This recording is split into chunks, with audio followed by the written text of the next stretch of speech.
Dasha Nekrasova, who is one half of the Red Scare podcast, which is, she's awesome. She's been on this program many, many times. The two of them are amazing. Just got canceled. For the listening audience, Dasha is the half of Red Scare that is the actress. She's been starring on she did star on the show Succession, which is about, loosely based on the Murdochs, and she played a PR agent who kind of was dating Greg, the ne'er-do-well nephew of the powerful family patriarch. In any event, she's great. She's very talented. She's been on other shows as well. These two were also reportedly the characters that the two daughters in the original White Lotus were based on. There's one daughter, it's Connie Britton's character, and she and her friend go on a trip with their mom, Connie Britton, and they're based on Dasha and Anna. And it's so amazing because one of those characters was played by Sydney Sweeney. So it's like everything's connected. In any event, she's fascinating, very interesting. She's from Belarus, and Anna, her partner in crime on Red Scare, is from Moscow. They both came over to the United States when they were kids, but they have a healthy appreciation for authoritarian countries and crackdowns on free speech and how important it is to say like the most outlandish things and just test the limits of that First Amendment. Like, great. It's wonderful to be in a place where we can have these very provocative conversations. Well, some fucker who his name is Brown. Is that his full name? I'm reading the Hollywood Reporter piece by Seth Abramovich, which is very good. The guy's name seems to be Brown. He's 36. He was once an actor. Didn't have a lot of success, but did have a role in 2012's hit comedy Project X. Never saw it. Finding himself disillusioned, writes Abramovich, with the acting world, he transitioned to producing, most recently with the comedy horror Fuck My Son, with an exclamation point. Real nice. The title of which drew titters ahead of its premiere, Jonathan Brown.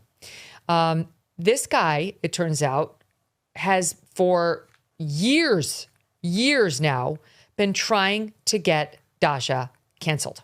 He is emailing relentlessly the agency that represents her in Hollywood. He's been tracking her for years, keeping the agency updated on who she's having on Red Scare, why they're too controversial for polite company, what she did or did not do during the interview. Keep in mind, these two were originally Bernie Bro supporters, right? They kind of migrated rightward when the woke left exploded, but they were fine with Hollywood when they were Bernie supporters. Now they come under the microscope because they're not woke. He continued to email them, to post on Instagram about her, to list their alleged crimes. Meanwhile, it wasn't them saying anything. It was their guests. And he didn't like that their guests said certain things that were controversial, and they were. Went on to list, they had on Alex Jones. I cannot sit by in silence anymore. I ask you to do the right thing, condemn this hate. This cannot be what our industry is about.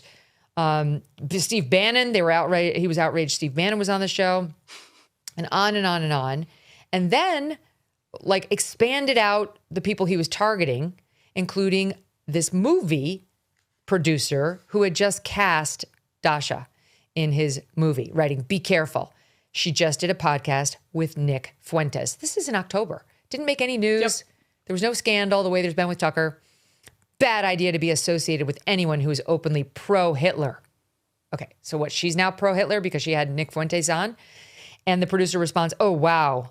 The other producer," this is a quote, "is Jewish and is friends with her. I don't know her." When news broke that her talent agency, Gersh, dropped Dasha at this guy Jonathan Brown's nonstop insistence and harassment, Brown texted the producer again, "I hope you find an excellent actress to replace her." "Yes," responds the producer, "she is being replaced right now." So her agency and the movie have dumped her. She so far has declined to comment on it, other than she retweeted this article I saw and said something like, can't a girl just do a podcast? Something to that effect. This is insane. So she's been blacklisted now in Hollywood and with the talent agents because she has a podcast on which she invites controversial figures. And they too, Emily, do not like the way she interviews those people. It's an entertainment podcast. It's not even like a political news podcast. They talk about culture, they talk about politics and foreign policy sometimes, but it's entertainment. They don't purport to be journalists. They don't purport to be like deep moral actors. They're literally just, when they remember to turn the microphone on, having conversations about like news of the day and pop culture. And I actually feel like I learned a lot about Nick Fuentes from the interview that they did with him, because it was a soft interview.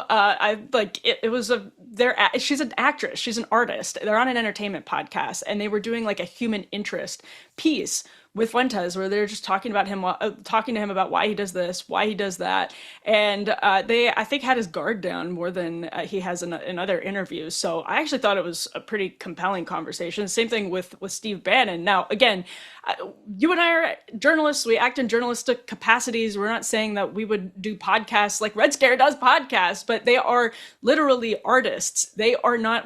Camille Paglia had a great line during Me Too, where she said the idea of an artist as a moral actor is, quote, a sentimental canard of Victorian moralism. And this idea that that should go up on our first segment. Beautiful. That's how we should have started this show, right before we got into the affair chapter. It's right, but it's like this idea that people who are, Can you say it again? Can you say it one more time? The idea that I'm paraphrasing the first part, but the idea that an artist has to be a moral actor is, quote, a sentimental canard of Victorian moralism. I think she wrote that in the Hollywood Reporter in the middle of the Me Too movement. I've never forgotten it, because it so well describes how the left has tried to shift our expectations of what we see from actors in popular culture.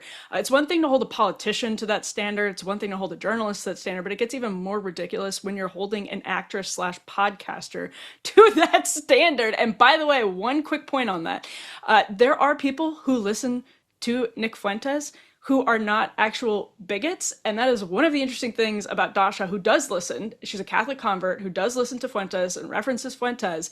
You can actually learn a bit about the appeal that Fuentes has with some younger, non-bigoted people, which, again, I don't listen to Fuentes. I'm not listening to America First. It's just not happening. But there are people who do, and they are worth understanding, because they're looking for criticism. My theory is they're looking of some criticism of the MAGA movement from the right. And one of the only places they find it is in Fuentes.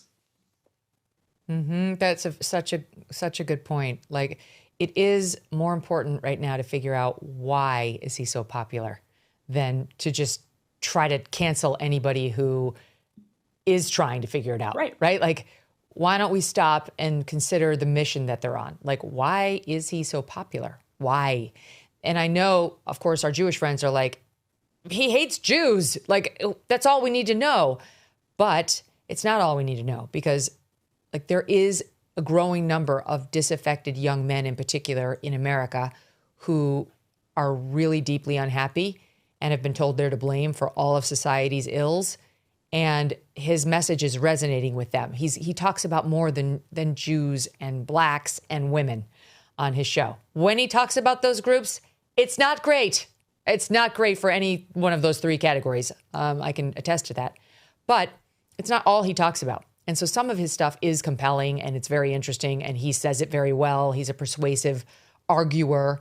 So I understand the perceived threat with him, but what we need to figure out is why. What is it about him? And I think from that standpoint, these interviews do have real value, because maybe there really is a need that needs to be filled by somebody for whom the price of admission is not so high, right? Like, you don't have to get through all of that bile in order to hear somebody say these other things. And I don't know, I'm sick and tired, though, of like the New York Times saying he's the new Charlie, like he's filling the void Charlie left. That's all bullshit. Like, no, he's not. Those two couldn't stand each other.